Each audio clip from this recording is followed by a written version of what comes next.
Alam niyo ba na ang mga tagalista o opisyal ay pupwede ring ireklamo at maharap sa kaso kung sila ay namimili o may kinikilingan sa pagbibigay ng ayuda sa ilalim ng DSWD?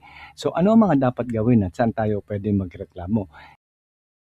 Maraming klase ang ayuda ng DSWD. Kadalasan, ang ayuda ng DSWD ay may cash assistance na nagkakaroon ng issue katulad ng sa porpis, mga kalamidad katulad ng bagyo, lindol at iba pa. Kung sakaling may napansin kayong kakaiba o anomalya sa pagbibigay ng ayuda, pwede kayong magreklamo basta mayroon kayong pruweba o kaya ay kaya niyong patunayan na kayo ay tama. So, kailan pwedeng ireklamo ang isang opisyal?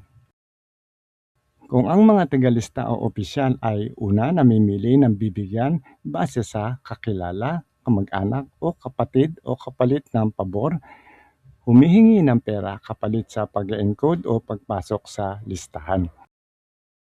Susunod, sinasadyang tanggalin ang kwalipikadong benepisyaryo o kaya ay gumagawa ng peking listahan.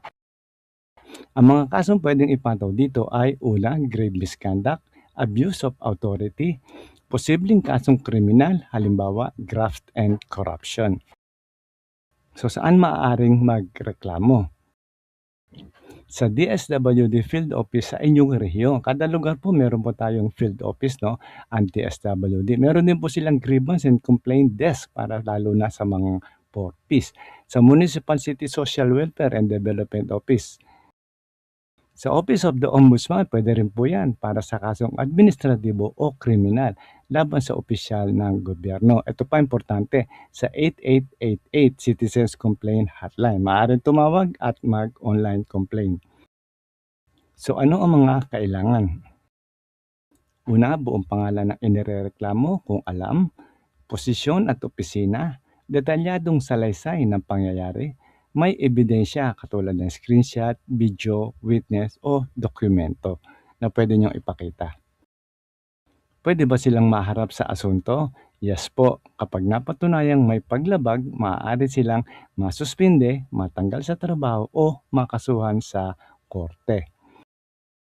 So, paano tumawag sa 8888 hotline? Una, idaya lang 8888 gamit ang landline o mobile phone. Pwede po sa mobile phone yan, ha?